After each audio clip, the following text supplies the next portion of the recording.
Good morning mga kanegosyo! Ngayon, isi-share ko sa inyo kung bakit napakagandang mag-avail ng POS ATM machine dito sa atin. Ayan, so ito yung ating POS machine and dito po pag nag-avail ka ng ating ATM machine, ito po magkakaroon ka ng sariling username at saka password. So ngayon, magla-login lang ako dito sa aking username. Ayan, so nakalagin na tayo. So, ito pala yung features ng ating portable ATM machine. So, ang maganda dito sa ating ATM machine, pwede itong gamitan ng data or internet. So, ibig sabihin, kaya nga portable machine siya, pwede natin to dalahin kahit saan.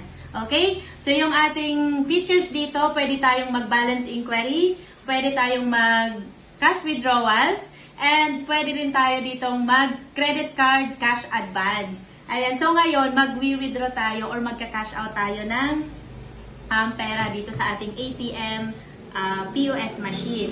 So, yung una kong gagawin, magka-cash out ako. Yan. I-click ko yung cash out. Pag cash out, ibig sabihin, mag-withdraw tayo ng cash. So, click natin yung cash out. So, mag-insert tayo ng card. Yan. Kuha tayo ng card. Okay. So, click lang natin yung cash out. Ayan na yung ating card na i-insert na natin and meron tayong tinatawag na convenience fee. Confirm lang natin.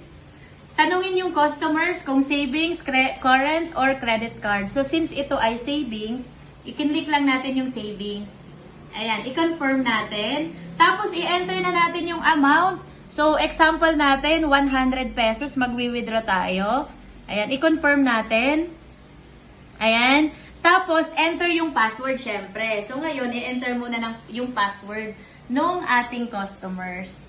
So, paki-enter po yung password.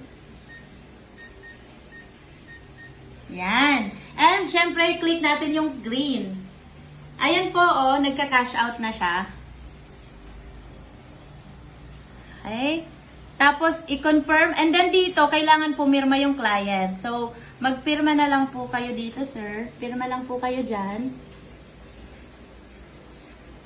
So, bakit hiningian natin siya ng pirma? Para, ano siya dito, na meron tayong, na nagwi-withdraw siya sa atin ng, ayun. So, ito na, nakapag-withdraw na siya. Ayan. So, ito yung pirma ng ating client. Ayan. So, pwede mong i-reprint. Ayan. So, bakit kailangan natin, pull out na natin yung ating card? So, bakit kailangan dalawa yung print? Kasi yung unang may pirma, ayan, yung may pirma po para sa ating, ito po yung copy ng merchant or copy natin kung ikaw po yung nag-avail ng POS. And then, ito naman yung sa customer copy. So, i-ano lang natin, ayan, ibibigay na natin ito sa customers.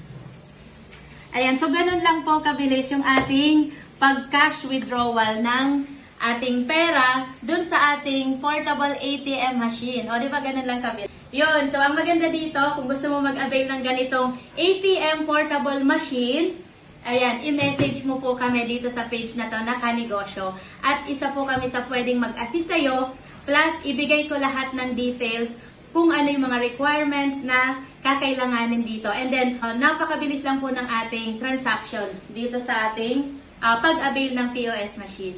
Ayun, so yun lang po mga kanegosyo. I hope na na-educate kita. And isa po ako sa pwedeng makatulong sa inyo. Name ko, G. Manasayaw. I-add mo po ako sa Facebook para isa po ako sa pwedeng mag-assist sa'yo. At kung gusto mong magkaroon ng ganitong ATM POS machine, isa po ako sa pwedeng makatulong sa'yo. Yun lang. God bless!